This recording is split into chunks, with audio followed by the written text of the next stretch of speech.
انت هتتكلم عن رخصة ابو زمارة؟ هو هو هو ده احنا معانا رخصة مدى الحياة يابا.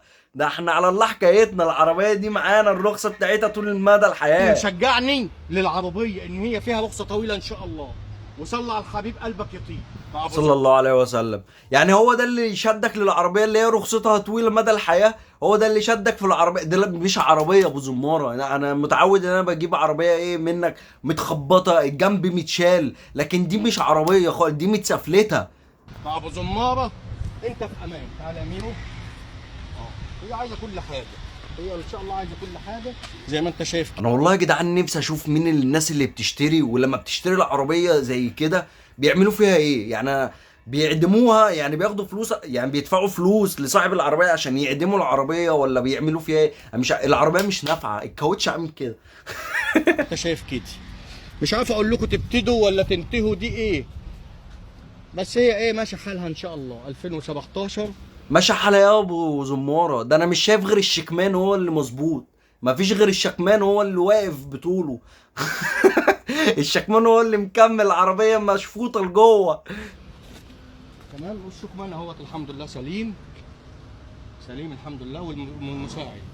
المساعد اهو موجود برضه ان شاء الله شغال. طب الحمد لله اللي المساعد شغال ابو زماره، تعرف تطلع منه باي مصلحه. بس هو ماله واقف لوحده كده ليه؟ هو مش بيبقى في دونجل ماسك في اخواته ولا ايه؟ ولا هو ما فيش دونجل؟ هو ما فيش عربيه اصلا. 2017 ممنوعات، مش هتلاقي تاني زيها تاني اللي عند ابو زماره. مش انا مصدقك والله ابو زماره، لان انا ما فيش عربيه في حياتي شفتها متسفلته كده. يعني ما شفتش عربيه بتتباع متسفلته. ونفسي اعرف اللي هياخدها ده هياخدها هيعمل ايه؟ هيستخلص الحديد منها ولا هيعمل ايه؟ مش هتلاقي الا فين؟ عند ابو زماره بس. طب اشتريت ما اشتريتش، صلى على الحبيب سيدنا النبي، دمتم في امان. يلا يا رجاله، كله يعمل حوادث ويروح لابو زماره عشان يجيب له اجل العربيه خالص.